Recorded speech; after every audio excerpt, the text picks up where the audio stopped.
Oi, gente! Esse é o ArchiCast número 139, meu nome é Adilson, e no episódio de hoje a gente vai conversar sobre um dos eventos mais tradicionais do mundo das artes, a Bienal de Arquitetura e Arte de Veneza. Desde 1895, essa exposição internacional acontece em diferentes espaços da cidade italiana, reunindo o que há de mais representativo em termos de produção artística e arquitetônica de diferentes países. A arquitetura ganhou departamento próprio dentro da Bienal pela primeira vez em 1980, sob a responsabilidade do Paulo Portuguese. E desde então, a instituição vem dando cada vez mais atenção à disciplina, com exposições e eventos representativos de diversas nacionalidades e com uma curadoria sempre precisa e antenada. Para conversar com a gente sobre a importância desse evento e sobre a participação do Brasil nessa que é a 17ª Exposição Internacional de Arquitetura da Bienal, a gente convidou os curadores do pavilhão brasileiro, que são os arquitetos Carlos Alberto Maciel e Paula Zasnikoff Cardoso, que são sócios do Arquitetos Associados, um escritório colaborativo que conta ainda com Alexandre Brasil, André Luiz Prado e Bruno Santa Cecília. Junto com este coletivo de arquitetos, também participa da curadoria o designer visual Henrique Penha. Boa noite, Carlos. Boa noite, Paula. Obrigado pela presença de vocês aqui. Boa noite, Adilson. Boa noite, Rafa. Boa noite, Lili. Vou estar aqui de novo. Boa noite, Adilson. A gente que agradece o convite. É um prazer estar aqui com vocês. Bom, para conversar com os dois, estou aqui com a Lili. Boa noite, Lili, tudo bom? Boa noite, Adilson, Rafa, Carlos, Paula, prazer. Parabéns pelo belíssimo trabalho, vai ser uma delícia conversar com vocês, entender o processo desse grande feito, né? Que honra para vocês também. Obrigada pela oportunidade. Tá aqui também o Rafa. Fala aí, Rafa, tudo bom? Tudo bem, obrigado, Paula. E Carlos, ia te chamar de Robin, Carlos. E Carlos, pela presença. Muito bom ter vocês aqui e a gente tá super ansioso aqui por esse bate-papo. Isso aí. Então a gente vai para os e-mails, comentários e outras cositas más.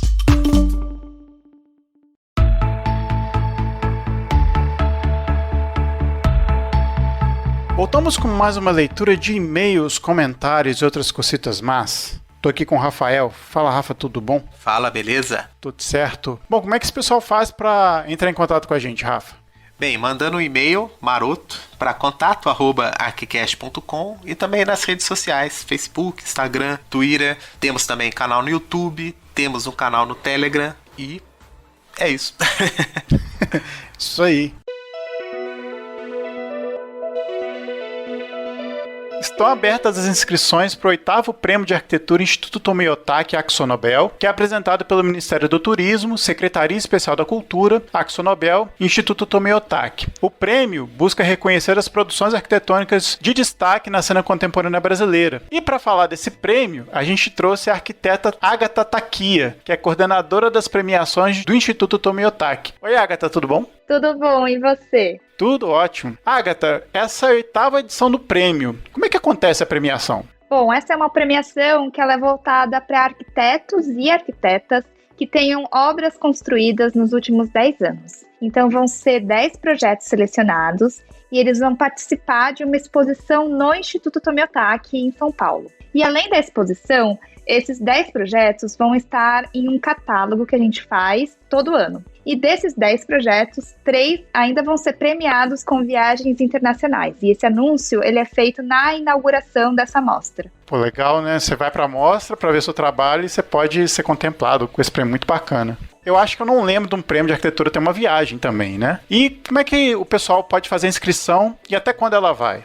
Bom, as inscrições, elas são gratuitas e elas podem ser feitas até dia 10 de agosto de 2021 pelo site premioarquitetura.institutotomiotaki.org.br. Lembrando, Agatha, que a gente fez um episódio especial sobre a premiação com premiados, com júri e com a curadoria do prêmio. Então procura lá no nosso feed, a Agatha também está presente. Fica o convite de vocês ficarem por dentro dessa premiação. Agatha, só repete o site para o pessoal que está ouvindo a gente acessar. Pode deixar, é premioarquitetura.institutotomiotaki.org.br. Legal, muito obrigado, Agatha. E, gente, não perde tempo, se inscreva e participe. Bom, e se você não quiser ouvir os comentários da semana, é só pular para 7 minutos e 38 segundos. Bom, Rafael, a gente tem um e-mail da Mariana Lacerda. Isso, temos sim. Ela fala o seguinte: olá, Rafa, Adilson e Lili, tudo bem? Tudo bem. Estou passando aqui para parabenizar mais uma vez pelo belíssimo podcast que vocês têm feito. Adoro escutar enquanto estou no trabalho. Estou finalizando o meu TFG1, que é um artigo sobre o tema Impactos de Mega Eventos no Tecido Urbano, destacando principalmente a Copa do Mundo de 2014 no Brasil. Escutando o episódio, me deparei com uma frase que a convidada disse que era mais ou menos assim: construir é muito menos sustentável que revitalizar. Ela está falando do episódio que a gente fez sobre sustentabilidade. Isso me lembrou o estudo de caso que fiz no meu TFG1 sobre Barcelona e como a cidade lidou com os Jogos Olímpicos de 1992. Barcelona decidiu por não fazer a construção do grande parque olímpico, optando-se pela descentralização, criando parques menores espalhados nas áreas da cidade e também em cidades vizinhas que eram carentes desse tipo de equipamento. Isso fez com que a cidade não construísse instalações superdimensionadas que depois poderiam virar grandes elefantes brancos. Acredito que essa ideia poderia ter sido aproveitada no Brasil, reutilizando os estádios existentes e apenas melhorando sua infraestrutura para atender os padrões FIFA. Eu acho muito legal essa coisa de padrão FIFA, mas não quero estender muito esse meio. Em vez disso, foram espalhados 12 megaestruturas por 12 cidades brasileiras e, na sua grande maioria, nem tem um público ou time de futebol com tamanha relevância para justificar tal causa. Lê-se Brasília, Manaus, Cuiabá, etc, etc. Lendo sobre o assunto para escrever o meu artigo, senti um misto de raiva, tristeza e frustração em ver que esse mega evento, que é a Copa do Mundo e as Olimpíadas, só contribuiu para aumentar a segregação urbana no país. Enfim, foi um resumo e também um desabafo. Precisa falar com alguém sobre isso, pois meu namorado não aguenta mais escutar a Copa do Mundo e impactos no meio urbano. Aliás, deixa aqui um beijo. Gabriel, obrigada por não desistir de mim no último ano da faculdade. Ela põe risos assim. Acho que esse assunto daria um belo tema de podcast, hein? Fica aí em direta. Até o próximo episódio, galera. Abraços. Obrigado, Mariana, pelo seu e-mail. Quer falar alguma coisa aí, Rafa? Não, isso aí. E a gente já tem um episódio aí pensado sobre esse assunto, sobre grandes projetos, grandes impactos urbanos. Então vem coisa por aí, Mariana. Obrigado pela recomendação. E essa é uma coisa que já estava no nosso radar aí. Realmente é um assunto muito importante pra gente discutir, né? O bonde passou, o dinheiro chegou e legado não ficou. E nenhum legado ficou. Triste. O que ficou foram os elefantes brancos, infelizmente. Mas vamos deixar pra discutir isso no episódio que a gente gravar. Então, galera, fiquem com o episódio de hoje e a gente se encontra na semana que vem com mais um episódio pra vocês. Valeu!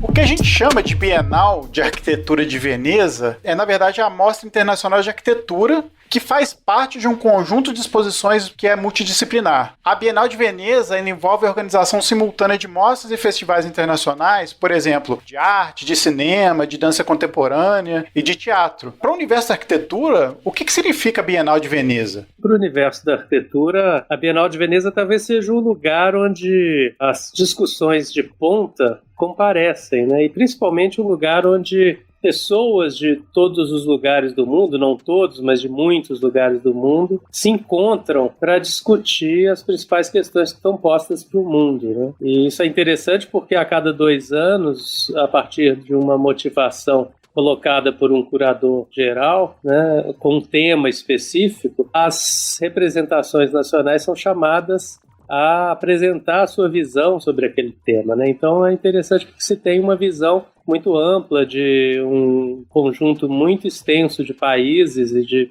pessoas que estão pensando a arquitetura em lugares muito diversos. A visão de tudo isso junto e colocado ali frente a frente permite construir outros novos pensamentos. A Bienal, assim, pela forma como ela se organiza também, né, assim, a gente tem vários eventos, né, assim, internacionais também já bastante tradicionais na nossa área. Mas a Bienal, ela tem uma áurea, né, ao redor dela, ela tem uma importância, não sei se é pela questão desse relacionamento muito próximo com as artes, né, assim, também, com todo o seu processo histórico, se é um pouco a forma como ela se organiza, essa questão dos pavilhões, né, a gente podia falar um pouquinho nisso, né, que você tem uma exposição internacional, né, que o curador define, e tem as exposições, digamos assim, nacionais que se dão através das representações dos pavilhões, né? O que vocês diriam, assim, né, que são os principais diferenciais de uma Bienal, para os nossos ouvintes também entenderem a característica do evento, assim, né, com relação, por exemplo, a um congresso da UIA, que é um congresso internacional da nossa área, também traz os nomes, mas tem propostas diferentes, né? O que vocês acham, assim, que seriam os objetivos que diferenciam, por exemplo, a Bienal de outros eventos? É importante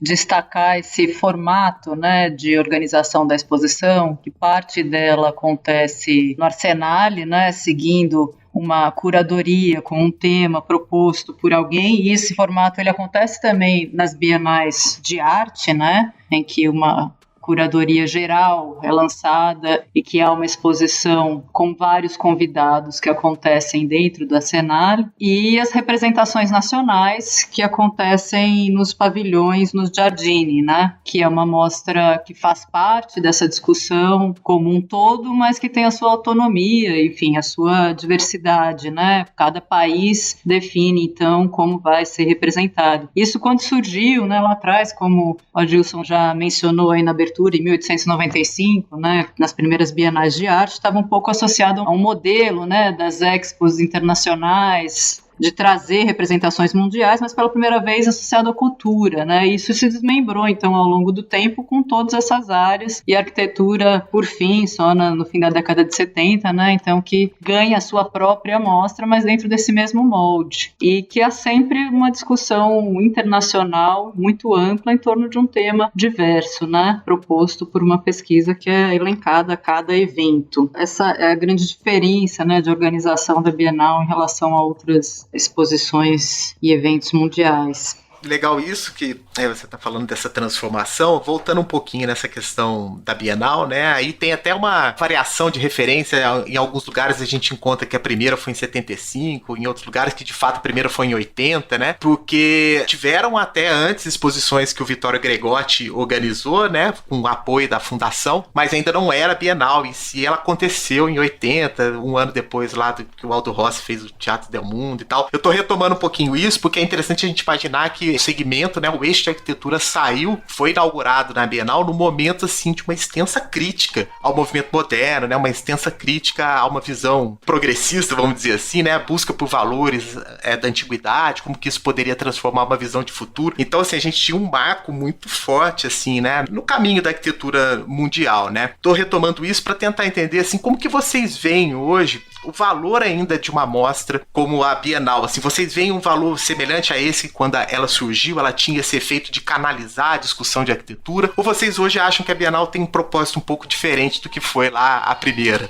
Acho que a primeira teve um caso peculiar, que foi o Paulo Portuguese, né, que fez a curadoria, e de fato colocou esse ponto de interrogação que você menciona em relação a toda a questão da arquitetura moderna, né, com um certo olhar que voltava para o passado, assim, buscando referências na história. Eu acho que a cada Bienal a gente vê um olhar diferente, em uma direção diferente, que é muito conduzida pela proposta do curador geral. E nesse sentido, eu acho que essa Bienal especificamente, que é proposta, né, com a curadoria do Hashim Shah, é a prospectiva, assim, um olhar para o futuro, que é ao mesmo tempo um olhar que parece mais cortante, né, e mais relevante quando a gente lê o texto. E aí, eu acho que essa ideia, né, de nesse momento em que estamos todos isolados, de repente há uma possibilidade de convergir pessoas do mundo inteiro pensando, e talvez não tenha em si como princípio e fundamento essa ideia, né, que não é isso que a gente vive hoje.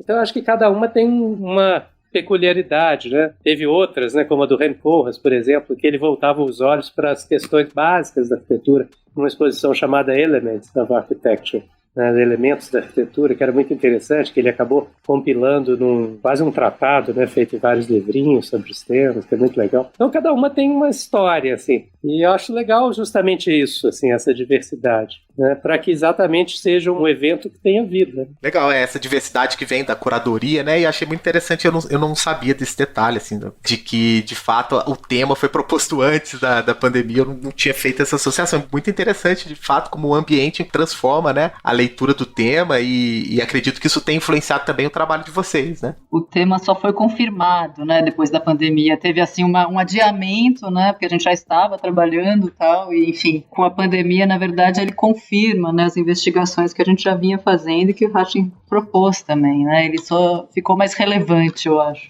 Agora, a gente tem vários órgãos e fundações que estão relacionados com a Bienal. A gente, por exemplo, tem a Fundação Bienal de São Paulo, a gente tem outros órgãos também governamentais, como o Ministério das Relações Exteriores, o Ministério da Cultura, na verdade, tem as secretarias e ministérios. Quais os papéis dessas entidades na Bienal em si? Ou se elas, às vezes, não têm nenhum papel nisso, né? Explica um pouco pra gente como é que esse caminho. Bem, o Pavilhão do Brasil, ele é gerido, né, o pavilhão físico, pelo Ministério das Relações Exteriores, e as mostras são organizadas pela Fundação Bienal de São Paulo. Quem organiza a exposição é a Fundação Bienal de São Paulo, das representações do Brasil, mas nesse espaço que é gerido pelo Ministério das Relações Exteriores, inclusive a verba é da Secretaria Especial hoje, né? Esses órgãos todos mudaram aí recentemente, mas enfim, parte da verba principal vem da Secretaria da Cultura Federal. O convite da curadoria parte da Fundação Bienal de São Paulo, não é isso? Da Fundação Bienal. Isso.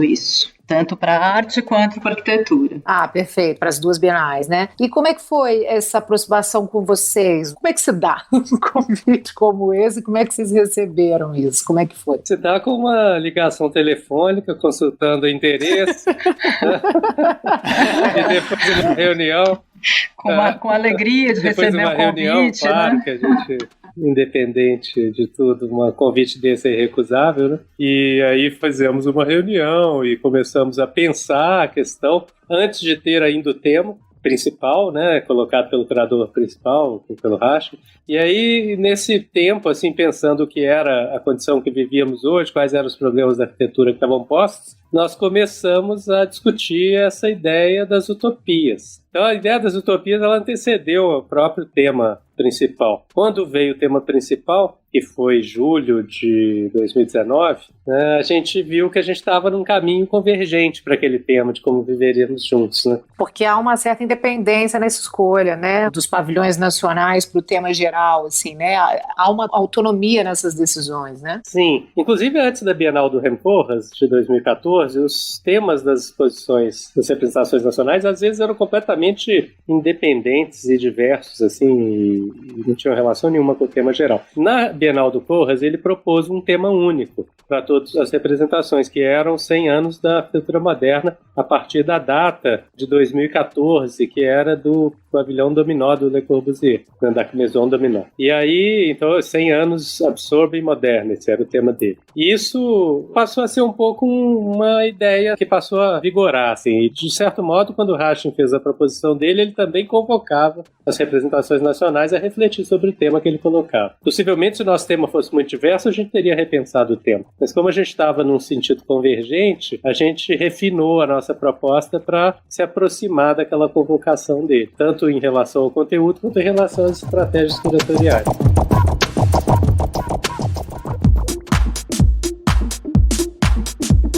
O tema principal, traduzindo, né, é como viver juntos, né, que foi proposto pelo arquiteto e atual curador, que é o Rachin Sarkisian. Estava lendo um pouco até no site da própria fundação, né, ele sugere, né, um novo contrato espacial, né, a ideia desse como viveremos juntos, né, uma pergunta que ele coloca, e ele fala que a gente precisa pensar, né, em um novo contrato espacial. Eu achei o termo interessante, que busca superar esse contexto de desigualdades econômicas, né, e lutas políticas, né, muito polarizadas e tal. Vocês já estavam pensando, né, a ideia do pavilhão brasileiro, igual vocês estavam falando, indo nas questões das utopias, olhando para frente, né, como o próprio tema geral sugere, mas como que vocês viram essa oportunidade, né, de pensar isso, como viveremos juntos à luz das questões urbanas brasileiras, assim, né, como é que essa ponte foi muito natural, como é que foi esse processo de tradução de um tema para o outro? Acho que foi bem natural, sim, Lili, a gente já vinha pensando em utopias, como o Robin já mencionou, e eu sinto que tanto o Rachin Sarkis como nós, de algum modo você está pensando nas urgências, né, do seu tempo e da arquitetura e do nosso campo. E acho que tanto ele quanto nós estávamos em caminhos que pensavam em coisas que são absolutamente necessárias de serem discutidas, mas que a pandemia e o vírus só tornam mais evidentes, né? Então, mesmo antes do anúncio, a gente já estava pensando nessa ideia de desenvolver o tema das utopias e teve uma grande convergência, assim, das ideias, muitos atravessamentos dos temas que ele estava colocando como importantes para a exposição geral e também as abordagens, né? Ele sempre colocou como muito importante essa escuta ampliada, né, e envolver diversos setores da sociedade, uma multidisciplinaridade, né, na mostra, como essa saída para alcançarmos esse novo contrato social e novos mundos possíveis, né? E a gente já pensava também, de algum modo, que a exposição deveria ter uma abordagem que está para além de uma exposição que é para arquitetos, né? Mas que ela devia ter uma abordagem que é uma exposição de arquitetura, mas que abraçasse o público de modo geral e tanto nas suas discussões quanto na sua forma, né? Pudesse ser mais aberta a outros campos e outras vozes. Então, acho que, de certo modo, essas questões estavam aí, né? E a gente estava indo por caminhos semelhantes. Especificamente para as representações, ele também coloca algumas pontuações, né? E quando anunciou-se, então, o tema do Como Viveremos Juntos, ficou claro que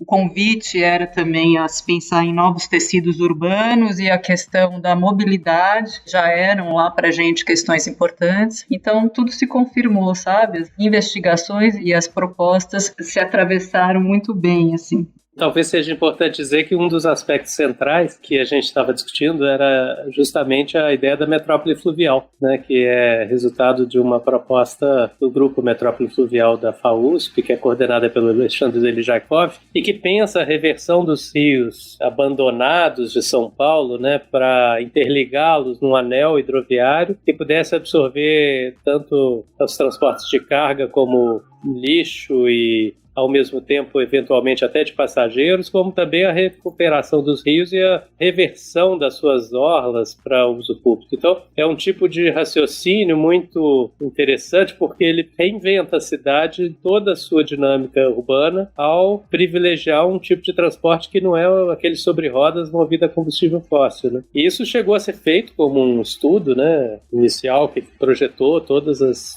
infraestruturas necessárias para isso, e ainda está aí como uma hipótese, uma possibilidade para São Paulo. Se a gente imaginar que todas as cidades brasileiras têm sempre esses mesmos problemas, né? Todas têm lá um rio que está negligenciado, todas estão movidas sobre rodas, todas estão circulando a partir de combustível fóssil, é muito interessante pensar que essa ideia está posta, está no mundo e poderia ir desde a nossa maior cidade, que é São Paulo, até a menor cidade no interior de Minas Gerais ou de qualquer lugar que pudesse começar a reverter o seu modo de organização territorial a partir de outros princípios ambientalmente mais amigáveis, né? Era um pouco esse o sentido que estava posto ali naquela proposta da metrópole fluvial e que vinha trazer uma espécie de, e a gente chama de utopias, né? Mas não são no sentido da utopia como algo impossível, mas na utopia como aquilo que move e direciona seu caminho, assim, de um futuro possível, né? Essa questão da cidade aparece aí muito fortemente, em contraposição à plataforma rodoviária de Brasília, que talvez tenha sido o apogeu do rodoviarismo brasileiro, né? A cidade de Brasília, e, no entanto, com esse lugar espetacular, que é a plataforma, que é talvez uma condensação de urbanidade dentro daquela cidade muito espraiada. Então, é outro exemplo interessante aí com outro discurso, que é a ideia de que talvez essas arquiteturas da modernidade, que se foram feitas a partir de um pensamento utópico naquele momento, assim, pensando em transformação da sociedade, criando um outro lugar a partir daqueles princípios, talvez hoje tenha outras possibilidades de apropriação que não a partir da matriz de pensamento que gerou aqueles edifícios. A plataforma, de alguma maneira, se coloca em oposição como a metrópole fluvial, como a utopia do passado, em oposição às utopias do futuro, que são aquelas que se colocam para nós hoje. Só uma curiosidade, a gente gravou recentemente um cast sobre o Paulo Mendes da Rocha, a gente consumiu muitas entrevistas e ele tinha muitas, né, as palestras, os ensaios que ele fazia sobre a América e tal, não só conectar a metrópole, mas conectar toda a América, né, ele sonhava com essa conexão Atlântico-Pacífico, né, e eu não sei se inclusive esse estudo deriva um pouco dessas reflexões que o Paulo Mendes da Rocha também trazia, né. Tem algum sentido nisso? Eles estavam dialogando sobre essas questões da metrópole fluvial, ou não? Esse é um ponto fora aí da curva. Esse é um ponto incrível. Eu vou te contar que em fevereiro de 2019 estive lá na Casa da Arquitetura em Portugal junto com o Alexandre Delijakov, que é quem fez a metrópole fluvial. Na visita lá à Casa da Arquitetura, a gente foi ver o acervo. E tinha lá um projeto do Paulo Mendes da Rocha, que era a Casa Gerácio. Estavam lá desembaraçando o desenho, assim, para poder levar para o acervo, colocado com peso e tal. E o Alexandre olhou para aquele desenho e falou: fui eu que desenhei isso. Por quê? Ele é um cara que, entre as suas referências de formação, o Paulo é uma referência central. A gente está fazendo também uma publicação, né, que vai integrar a exposição, que em breve a gente vai lançar. E um dos textos do que integra essa publicação é do Álvaro Puntoni, que fala sobre a metrópole fluvial. E entre várias experiências ou vários projetos ou ideias que estão relacionados aos rios de São Paulo, ele relaciona a proposta do Paulo Mendes da Rocha quando São Paulo se candidatou para as Olimpíadas, que depois o Rio de Janeiro ganhou. Mas houve uma candidatura e essa candidatura, os projetos para a candidatura foram elaborados pelo Paulo Mendes da Rocha, né, junto com vários escritórios jovens de São Paulo. Uma ideia estruturante desse projeto era exatamente colocar todos os equipamentos ao longo do rio e usar o rio como elemento de transporte e interligação durante o evento. Então é uma ideia incrível, assim. Ou seja, essa ideia de navegar os rios de São Paulo é uma ideia que já passou em várias mentes e já teve vários autores, e é bonito que do Paulo até o Alexandre tenha havido esse avanço, né? E é incrível você estar falando isso, porque eu me lembro daquele jeito, né, lírico que ele falava, né, que a nossa vida é muito curta, muito cedo, então se a gente não der continuidade a essas ideias, né, as coisas vão morrer, e de fato tá acontecendo a continuidade, né. Muito interessante isso, eu não sabia dessa relação do Alexandre com o Paulo Mendes da Rocha. Incrível, fantástico. E ele também, né, tem um papel fundamental como educador, né, professor da FAUSP, como um arquiteto público, né, teve uma carreira importante na EDIF, especialmente lá na criação dos céus, tal, mas o Alexandre tem esse sentido do público com uma clareza que é, assim, admirável, né? Quase fui aluna dele na FAUSP, né? Quando eu estava saindo da faculdade, ele estava fazendo concurso. Eu fiz um projeto de graduação que também passava por aí, assim, tinha uma ideia de navegação no Rio Tietê, e foi quando eu me conheci mais profundamente o trabalho dele. Ele foi muito generoso em ser um co-orientador sem nem estar lá dentro da faculdade, sabe? Uma pessoa que está completamente, assim, vinculada, né, com essa causa pública, com investigações e com a vida acadêmica, também amplificando essas ideias em muitos sentidos.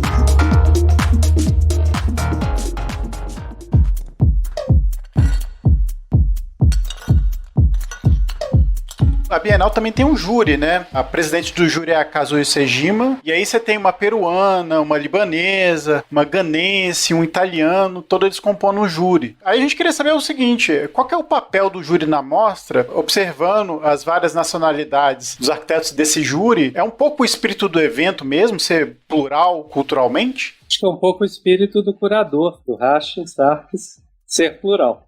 Acho que ele que indicou o júri, eu acho que ele tem essa visão, né? E é um júri predominantemente feminino, que é muito interessante. Tem um italiano apenas, todos os outros membros são mulheres. E assim como ele fez questão de garantir uma equidade na presença entre homens e mulheres na exposição que ele curou, né? Então eu acho que tem aí um statement subentendido na própria escolha do júri, né? Assim como não é um júri de arquitetos, é um júri que tem pessoas que vêm de várias formações, e isso tende a dar uma espessura maior para essa discussão, né? E da mesma maneira que ele convoca os curadores dos pavilhões das representações nacionais para trazer e ouvir outras pessoas de outras áreas, ele também faz isso quando ele escolhe o júri. É muito coerente, assim, com toda a proposta dele. E aí o papel do júri na Bienal é somente, assim, fazer a escolha, por exemplo, dos pavilhões que vão ser premiados? Ele tem uma outra função? Como é que é o papel do júri lá? São 3 prêmios, né, que eles atribuem. O dos pavilhões, que é um dos Leões de Ouro, né,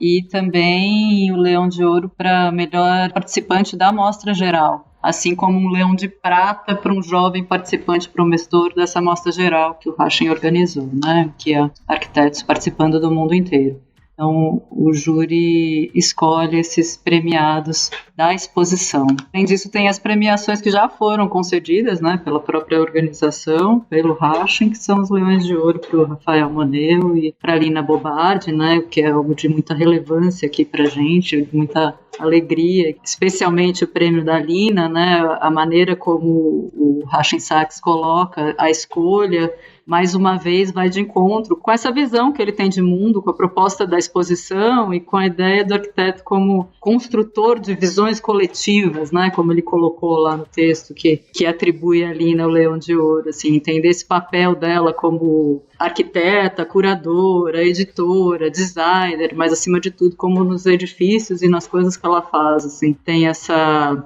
compreensão, né, de uma atuação do arquiteto que está acima simplesmente de um projeto, né, mas que está ligado a uma visão coletiva de uma sociedade que vem de outro modo. Acho que é muito simbólico, né, para também amarrar isso com o júri que vai eleger aí os outros vencedores, né, dos Leões de Ouro. Então tem uma coerência que está em todos os lugares, né? Esses são dados antes, né, porque são prêmios que independem das exposições, né, assim, pelo conjunto da obra, assim, de figuras importantes que é dado pela própria instituição italiana, né? A partir da indicação do curador. Isso. A partir da indicação do curador, perfeito. Agora, entrando um pouquinho na especificidade ali do trabalho de vocês e da representação brasileira, né? Então, assim, a gente já entendeu, né, que existe uma amostra maior internacional, né, assim, que a envolve nesse ano, me parece que são mais de 110, né, participantes de não sei quantas nacionalidades diferentes, essa grande mostra, e tem as mostras, participações nacionais, através dos edifícios dos pavilhões, outras formas de exposição, que nesse ano também, se eu não me engano, são 63 participações nacionais, que expõem nos pavilhões do Giardini, né, no Arsenale e no Centro Histórico de Veneza. Tem 4 países participando a primeira vez, né, República do Azerbaijão, Granada, Iraque e Uzbequistão, que isso é interessante, também países que ficam de fora e países que entram, né, também ao longo do tempo, a gente vai lendo sobre isso, e o pavilhão brasileiro está lá firme e forte, sendo aí curado, né, com a curadoria de vocês, e que pensaram, de certa forma, né, o conceito, né, o conteúdo, ou seja, o que vai estar lá, e a execução. É um projeto também, né, é um projeto que se realiza conceitualmente, mas também materialmente no edifício do pavilhão brasileiro. Aí conta um pouquinho pra gente onde que fica, né, o edifício no contexto, assim, da exposição, onde ele está, onde fica o pavilhão brasileiro, e o que vocês podem falar sobre o edifício original. Ali foram 3 projetos, né, porque é um projeto curatorial, um projeto tipográfico e um projeto de restauro.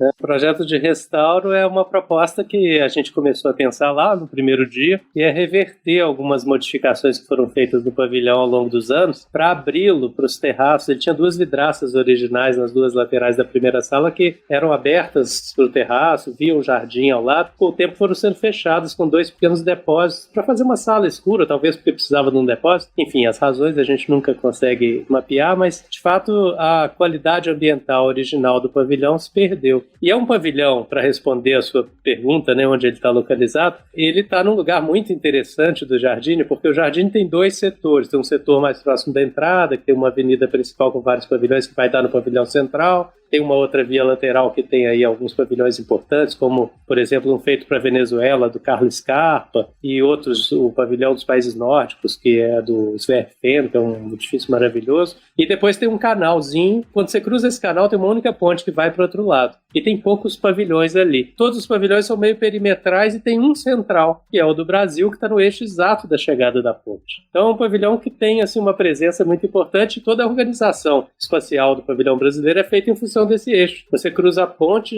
chega na porta do pavilhão, tem uma caixa assim, de concreto que você circula debaixo dela, e aí você passa na primeira sala, que teria originalmente essas 2 vidraças, segue mais um pouco e chega na segunda sala, que é maior, mais alta, mais fechada e com uma luz que vem de cima, assim, natural. E aí esse pavilhão foi feito e projetado em 1960 pelo Giancarlo Palante, pelo Henrique Mindlin e pelo Valmir Amaral, e foi construído lá nesse lugar. A primeira ideia deles era fazer o pavilhão onde é a ponte, como se fosse a própria ponte, o pavilhão, mas depois, claro, isso talvez tenha sido mais complicado e não foi possível. E aí fizeram o pavilhão nesse local. E ele tem, então, desde então, abrigado as mostras brasileiras. E Veneza é um clima muito hostil, e ele, carecendo de manutenção, além dessas questões, né, da modificação interna, e também está bastante desgastado. Então nós percebemos que uma das primeiras ações possíveis e necessárias seria fazer um restauro desse pavilhão, né? Primeiro nós propusemos só abrir as portas, e quando a gente propôs isso para a Fundação Bienal, houve um entusiasmo muito grande, e aí o próprio Zé Olímpio, que é o presidente da Fundação Bienal, falou que a gente podia restaurar o pavilhão. Então nós fizemos uma proposta, um projeto de restauro do pavilhão,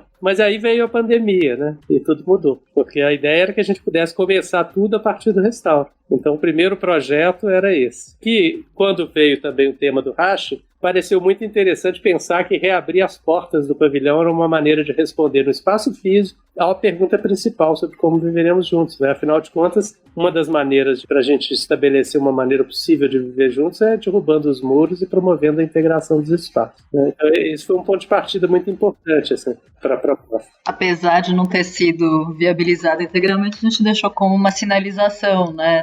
Tá? Então, uma intervenção gráfica nesse lugar, nas paredes, marcando o desenho original das vidraças, né? E deixando, assim como essa ideia que a gente estava falando da educação e da permanência das ideias, né? Acho que essa exposição tem sempre esse papel, sinalizado lá essa intervenção como uma possibilidade futura. Eu lembro que no cast que a gente fez com o Gabriel, que foi um dos curadores de 2018, né, ele falou exatamente isso também sobre as condições do prédio, vocês lembram, gente? Falando assim, o quanto eles tiveram que gastar tempo e investimento na recuperação de uma série de coisas de iluminação e da própria estrutura do edifício, né? Louco, a mesma coisa, porque além de tudo existe um orçamento, né? Que você precisa administrar naquilo ali. Orçamento que quando vem a pandemia multiplica o valor do euro e do dólar. Que é em real, né? Não é em euros.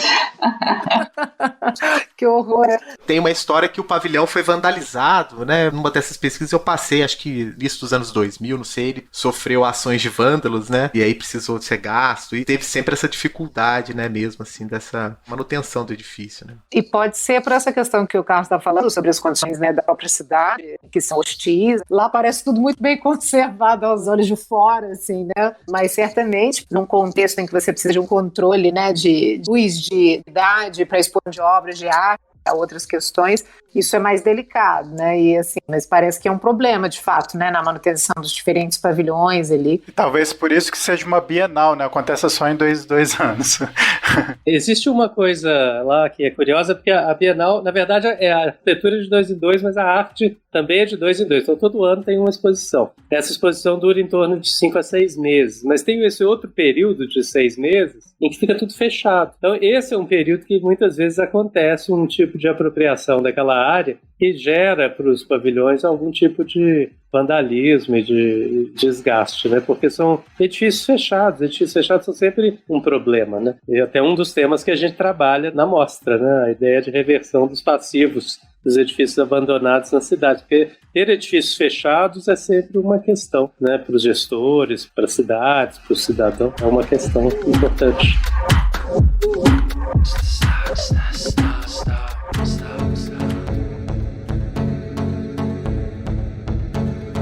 Como é que foi, então, assim, a conversão, a adaptação, a conexão do tema da Utopias da Vida Comum que vocês desenvolveram com esse tema principal? Como é que isso surgiu como conceito, né? Já falaram que isso se deu por uma série de diálogos que vocês foram tendo, mas quando de fato esse conceito se consolidou, uma curiosidade que eu tenho, a questão de dividir em 2 utopias tem a ver também com a simetria do pavilhão? Assim, essa ideia de pensar 2 possibilidades, eu já estou misturando a pergunta que já entrando dentro da sua possibilidade de resposta, mas como é que foi? Quando que esse conceito se materializou de fato nessas 2 visões e quando que isso de fato se transformou no material de projeto expográfico, né? Uma das vantagens de ter se é que pode haver vantagem na pandemia, é que a gente teve um prazo mais longo, né, de pensar a exposição. Foram 2 anos, mas mesmo antes da exposição que deveria ter acontecido em 2020 ter sido adiada, a gente já estava pensando e com a exposição quase que inteiramente traçada. Mas a sua leitura de que os 2 momentos que a gente está tratando na exposição vem também de uma leitura da espacialidade do pavilhão é correta, assim, né? Assim como a primeira coisa que a gente fez foi olhar para o projeto que está lá, então teve essa proposta de abrir as vidraças, de fazer o restauro, mas tem também uma leitura daquele espaço nesse projeto expográfico, né? De pensar nessas 2 salas como 2 momentos das utopias brasileiras, o que a gente chamou de futuros do passado, que está na primeira sala, e os futuros do presente, que está na segunda sala maior. Essas 2 salas, então, são divididas por esse elemento de concreto, né? Essa viga que cria essa circulação que as atravessa, e também ela, de algum modo, organiza a expografia, né? Porque, de um lado, a gente está tratando mais desse termo da mobilidade, como o Carlos já falou um pouquinho no começo, e do outro lado, a gente está tratando do tema da habitação habitação, né, no movimento moderno Conjunto Pedregulho, um ensaio fotográfico da Luísa Baldan, né, O Natal no Minhocão, que trata da apropriação da vida cotidiana nesse conjunto moderno, né? Então nos interessa muito mais esse olhar contemporâneo sobre essa vida cotidiana e não a ideia da utopia pensada lá atrás, né, no projeto original. Na sala, então, de trás, nos futuros do presente, um filme especialmente comissionado, assim como o outro da Metrópole Fluvial, né? O filme do Ayano Benfica, Cris Araújo e Adinho Vieira, sobre a ocupação Carolina de Jesus aqui em Belo Horizonte. Então, essa sala dos futuros do presente, a gente tem esses dois filmes que foram especialmente comissionados e produzidos para essa exposição e que também são pensados para serem experiências imersivas, né? Eles são projetados em 3 grandes planos, né,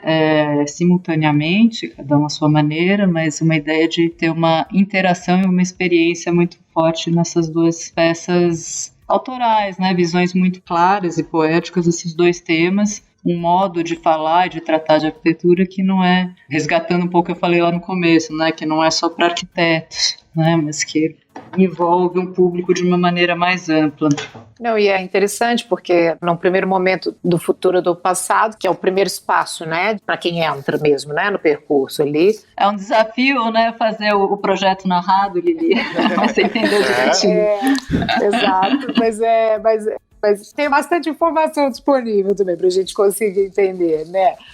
Tá bem documentado, né? Tem esse primeiro momento e escolhem, né, assim, para tratar de uma utopia passada, né, idealizada, 2 ícones, né, da arquitetura, né, o Pedregulho e a Plataforma Rodoviária de Brasília, mas eles são retratados por fotos, né, por fotógrafos, por ensaios fotográficos aí de diferentes fotógrafos. Eu achei isso interessante, assim, né, a gente está falando de arquitetura, mas, assim, o enfoque parece outro, né, porque não é nem outro, né, a imagem e a foto é uma interpretação da arquitetura, mas ela é um outro produto também, né, assim, super interessante. E às vezes numa exposição sobre arquitetura você espera ver, ou sei lá, expõe a gente vê as representações mais tradicionais, né? Ter uma maquete, sei lá, né? Ter as plantas, ter outro tipo de informação, mas há uma sensibilidade diferente que está sendo transmitida ali a partir da fotografia. E a mesma coisa no vídeo, né? No outro momento da exposição, que é o futuro do presente, né? Pensando uma visão prospectiva, mas a partir de problemas que são reais, né? De agora, a partir do vídeo, que é também uma outra forma poética de ver. Por que isso, né? Assim, a Paula falou um pouco sobre isso. É ter também uma sensibilidade que não é para o arquiteto só, né? Que seja algo que toque de uma maneira também mais ampla. O que mais que vocês podem dizer assim dos 2 formatos, né? Esses 2 meios, linguagens que vocês escolheram para falar de arquitetura, a foto e o vídeo? E mais 2 outros aspectos. Um deles é o fato de que todas essas exposições geralmente são feitas com produtos, né? Você mencionou muito bem, assim, você falou, você sempre encontra maquetes, posters, banners, um monte de coisa assim, que depois vira lixo. Aí a gente pensou que talvez fosse interessante, ao invés de produzir isso, produzir obras e não produtos. Então a fotografia ali, ela comparece como uma obra, né? São ensaios fotográficos da Luísa, mas também o do Gustavo Minas sobre a Plataforma Rodoviária de Brasília,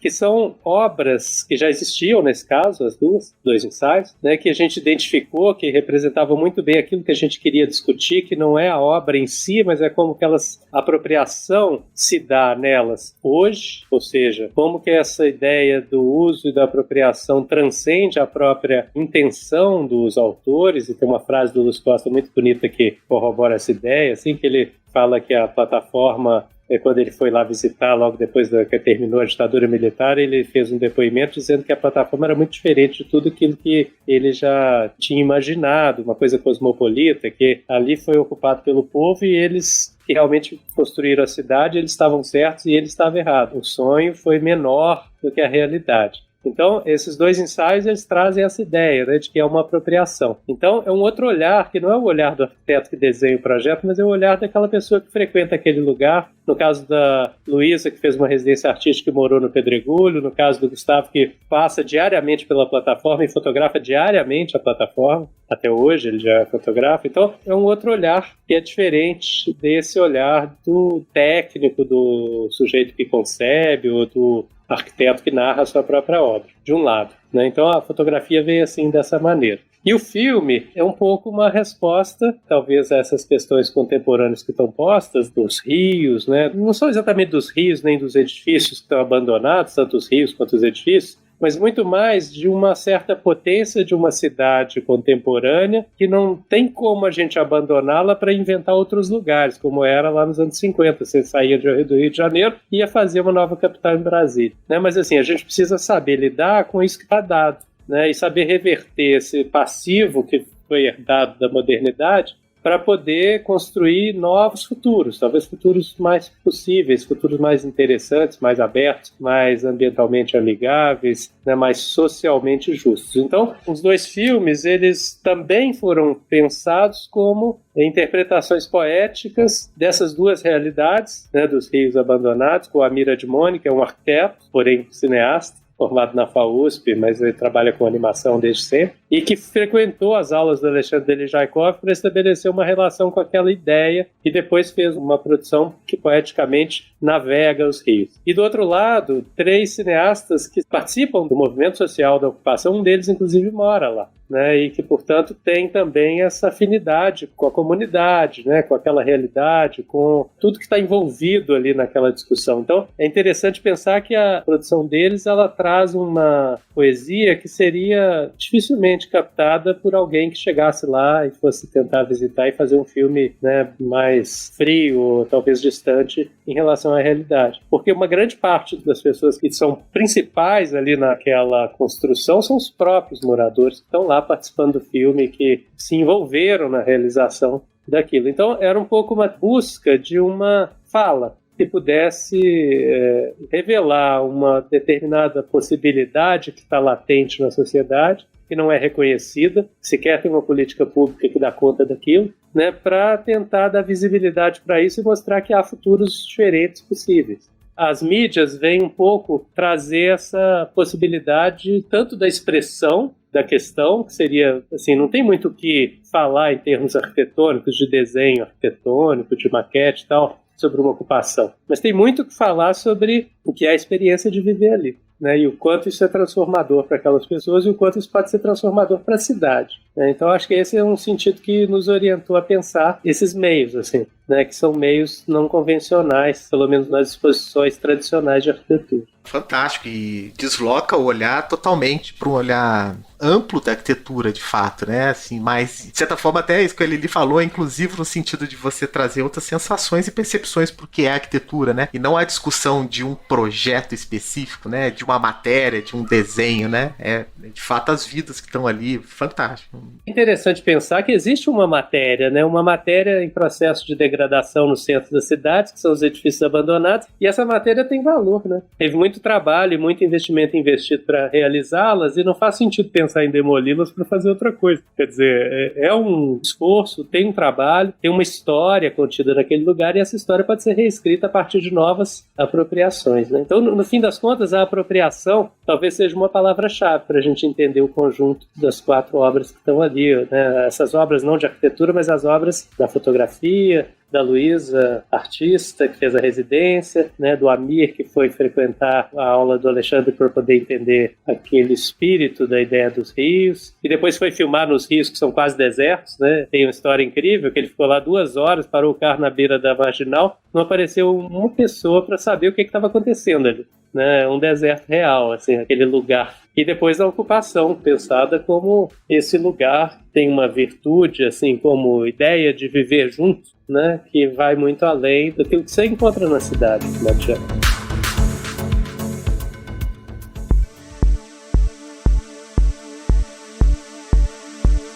Vocês falaram bastante aqui, né, a respeito da própria exposição que vocês organizaram, né, como é que vocês pensaram o tema, mas tem alguma coisa, assim, a respeito da mensagem que vocês queriam transmitir na Bienal que vocês não falaram e queriam falar um pouco disso? Eu acho que a gente já de vários modos falou, mas assim, a potência de imaginar futuros possíveis a partir do que está dado, né, acho que é uma questão muito importante para a gente, assim, partir dessa dura realidade que está aí, né, sem perdermos a capacidade de imaginar possibilidades para outros futuros, de buscarmos um mundo socialmente e ambientalmente mais justo, a partir do que está aqui e agora, é algo que perpassa aí essa exposição, né? Estava vendo outro dia aquele filme, um documentário do John Lennon e Yoko Ono, né? Pensar que Imagine foi uma das músicas mais tocadas no século passado, eu acho que é um pouco esse poder da nossa imaginação a partir de um olhar do que está aí, como a gente pode construir essas possibilidades futuras. Coisa que foi muito legal nesse processo todo que durou 2 anos. Primeiro que a gente foi convidado com um ano de antecedência, que já era um tempo muito grande, né? Usualmente. Geralmente os convites eram mais imediatos. E depois teve mais esse outro ano que decorreu da pandemia. Nesse outro ano houve um movimento que foi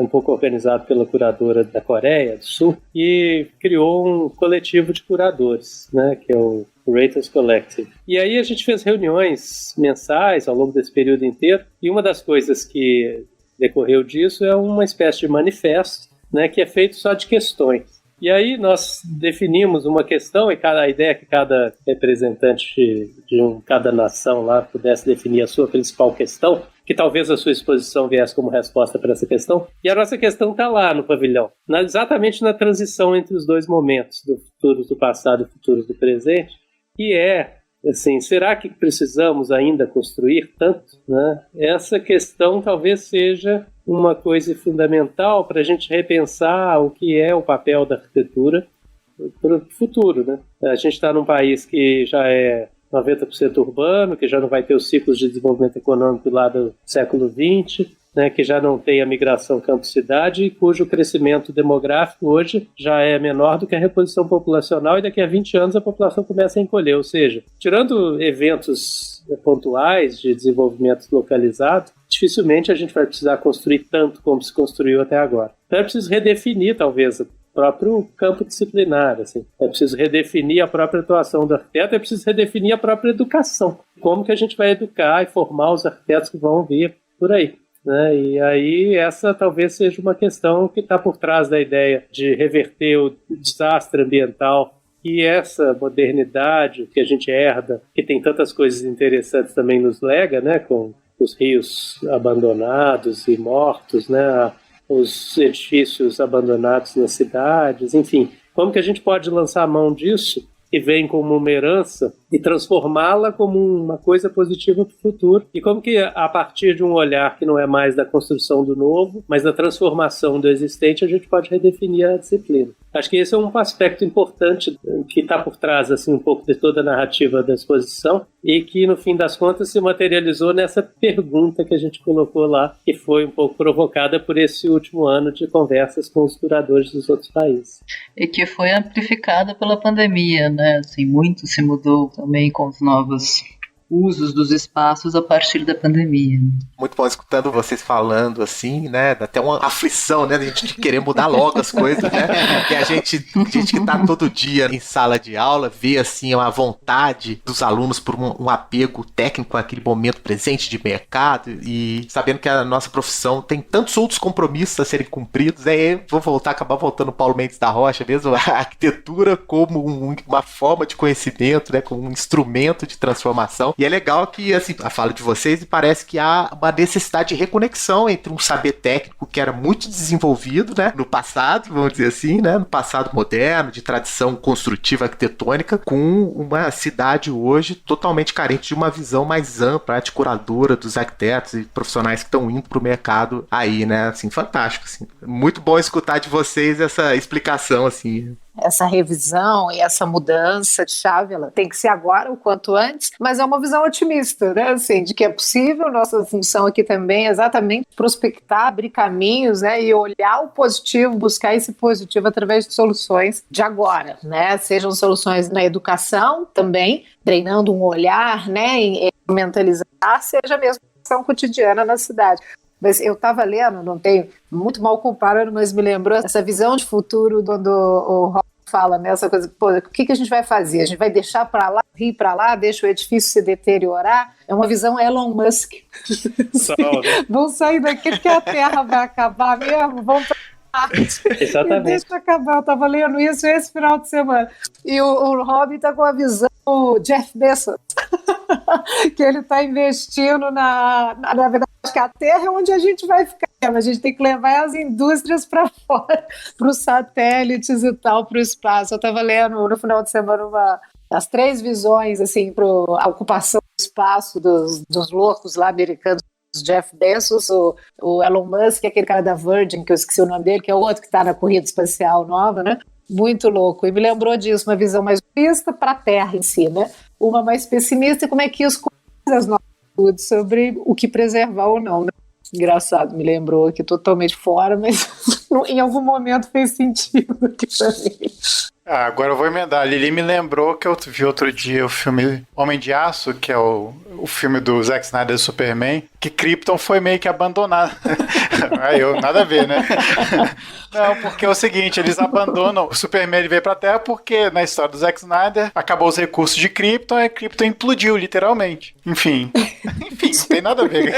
Não, tudo a ver. A ficção tá aí tudo a pra ver, gente tudo a ver, refletir. Ué, utopias possíveis. Utopias Ficou possíveis. tarde pra Krypton reverter o processo lá deles. Tem tudo a ver se a gente pensar que a arquitetura agora é o nosso recurso, né? E não os recursos naturais. Né? Se a gente pensar a arquitetura como recurso e o patrimônio como recurso, né? Porque a gente sempre pensa o patrimônio como algo que tem que ser guardado, preservado, mas talvez a gente pode pensar esse patrimônio no sentido mais amplo, de edifícios às vezes que nem tem tanto valor sob o ponto de vista da preservação, mas que são recursos, né? Que estão disponíveis e que a gente pode reverter, né? Eles são problemas que podem se transformar em recursos. E assim, essa percepção através da apropriação, né, que você citou, assim, eu acho fantástico, uma coisa assim, que a gente, talvez nos últimos 7 anos, eu tenha ido pelo menos umas 5, 6 vezes no PDD.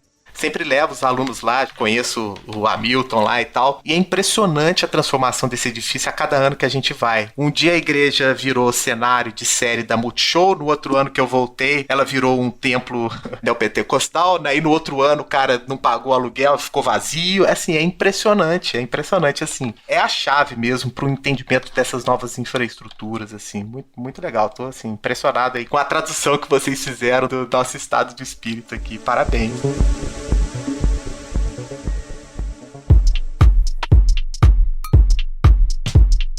Bom, pessoal, a gente sempre pede para os convidados que participam aqui dar uma dica pra gente de alguma coisa que, sugestão de leitura, de série, de filme, de alguma coisa que tá vendo, de qualquer coisa. Começar a rodada aqui entre a gente, vou pedir pra Paula. Paula, você tá com a sua dica? A minha dica é o livro Oráculo da Noite, do Siddhartha Ribeiro. Eu achei que, de algum modo, ele se relaciona aqui com o nosso tema da utopia, né? O Siddhartha é um super neurocientista brasileiro que vem lançando esse olhar sobre os sonhos, né? E que o coloca como esse oráculo probabilístico, como uma possível saída para o futuro do nosso planeta, do nosso mundo. Foi um livro que me marcou muito no ano passado, que está fazendo bastante sucesso, que eu acho que de algum modo aí se relaciona também com a nossa exposição das utopias. Robin, você tá com a sua dica? A minha dica passa um pouco por, assim, não é arquitetura, é uma coisa que tem a ver com o que a gente fez em Veneza, de alguma maneira, no outro âmbito. Quando a gente pensa em uma arquitetura que precisa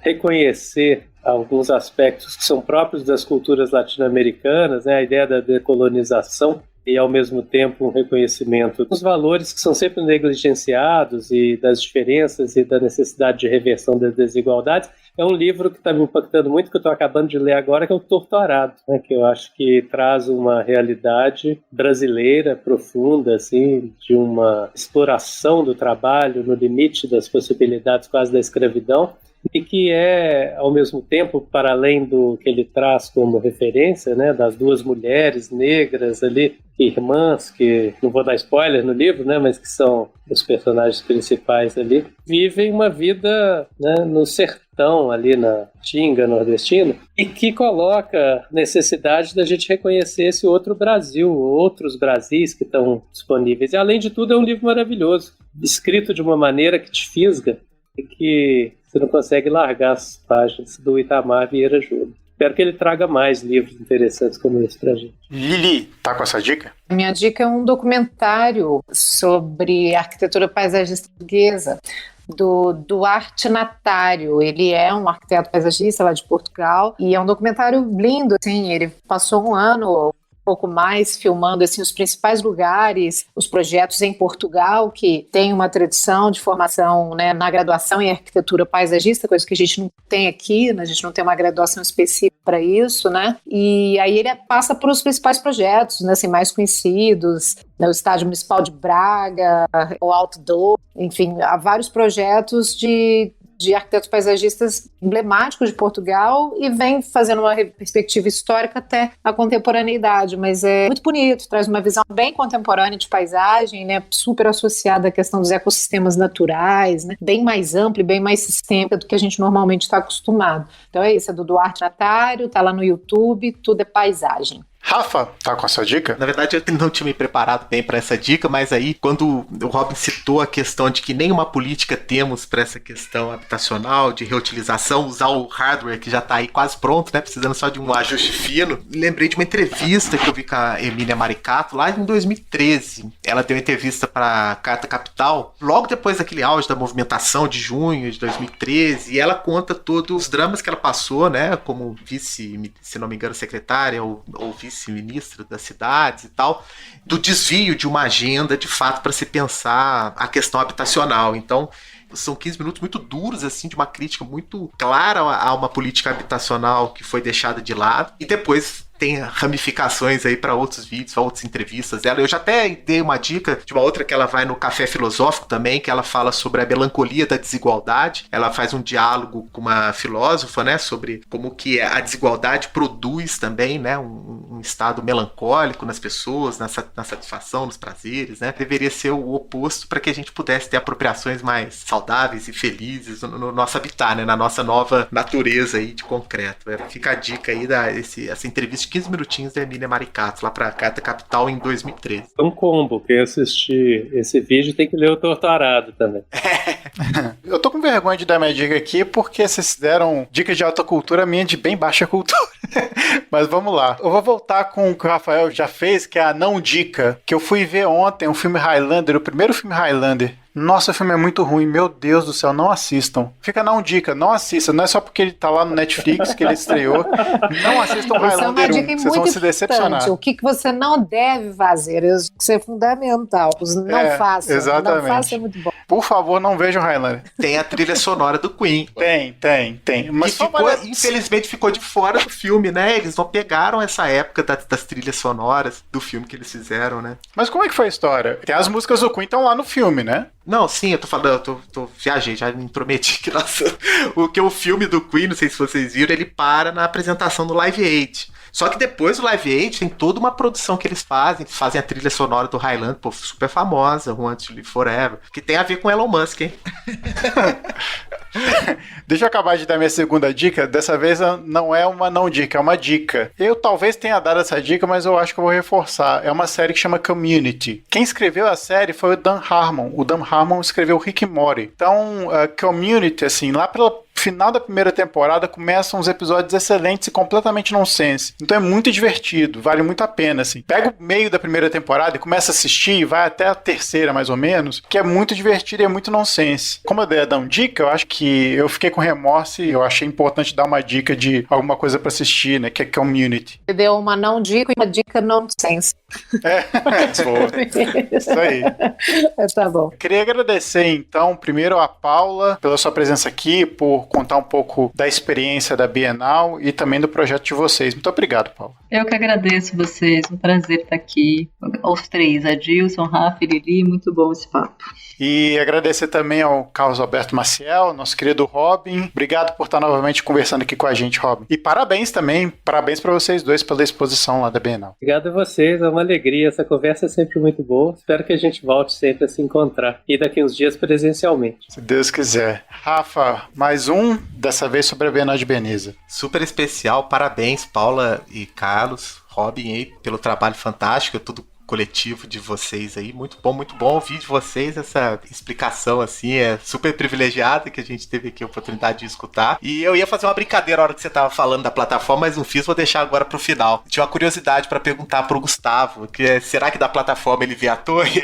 Música urbana do Legião, que na verdade é do Renato Russo a letra, né, mas quem gravou foi o Capital. né? Que as ruas têm cheiro de gasolina e óleo diesel. Eu fazia essa brincadeira porque, de fato, se vê a torre, né, de TV, só que dizem que quando ele tava escrevendo a música, o Renato Russo, tava um dia muito nublado, ele não conseguia ver a torre dali e tal. Aí surgiu essa letra que o Legião não gravou, mas aí depois você entrou na discografia do Capital Inicial. Muito bom. Lili, mais um aí. Mais um, Rafael. Fechou com chave de ouro, com a piada que ninguém fez, mas tudo bem. Eu não entendo nunca um delay com as piadas do Rafael, eu demoro. Pô, você só escuta jazz, Lili, você não escuta rock. Esse aí eu pesquei total. Mas parabéns, Robin, brigadão aí pela oportunidade, Paula também, e a toda a equipe lá de vocês, o Alexandre, o André, o Santa Cecília, o Henrique Penha, que participou, né, também, o designer visual, acho que vocês tiveram. Para a gente também é uma honra estar representado pelas ideias de vocês, que nos enchem de entusiasmo, né? Estou no time Arquitetos Associados total e força na terra também. Prefiro ficar por aqui, então vamos fazer a nossa parte, não é isso? Obrigada, gente, foi ótimo. Isso aí. Então a gente volta na semana que vem com mais episódio para vocês e até mais.